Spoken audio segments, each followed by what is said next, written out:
ముద్ర విప్పబడినప్పుడు మర్మం బయలుపరచబడింది. మర్మము బయలుపరచబడగానే సంఘకాలము తెరవబడింది. సంఘకాలము తెరవబడినప్పుడు ఆ సంఘకాలములో ఉన్న దూతకు సంబంధించిన మర్మము కనుక ఆ దూత వెళ్ళి ఆ మర్మాన్ని తీసుకొని వస్తూ ఉన్నాడు. Praise the lord. ఆ మర్మాన్ని బూర రూపంలో ఊదుతూ ఉన్నాడు. హల్లెలూయా, ఆమేన్.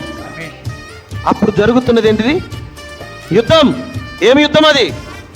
ఆత్మీయ యుద్ధం. ఎవరెవరికి? సాతానుకు కాదు. Praise the Lord. హల్లెలూయా. ఆత్మీయ యుద్ధం జరుగుతూ ఉంది. ఎవరెవరికో తెలుసా? నీకు నాకు. Praise the Lord. నీకు నాకు. ఆ కాలములో ఉన్నటువంటి ఆ ప్రవక్తకి, అక్కడ ఉన్నటువంటి క్రైస్తవ సమాజానికి అన్ని ముద్రలు కూడా అన్ని ఆత్మీయ యుద్ధాలు అన్నాడు ప్రవక్త.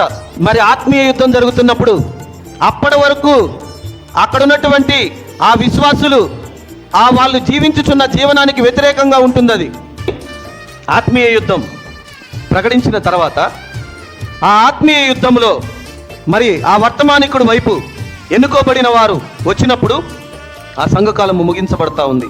ఆమేన్. మరి విన్నవాళ్ళు సంగతి ఏంటి, వినని వాళ్ళ సంగతి ఏంటి అన్నప్పుడు విన్న వాళ్ళందరూ కూడా నిద్రించారు. ఆ కాలంలో దేవుడు ఎన్నుకోబడిన వాళ్ళు నమ్మారు.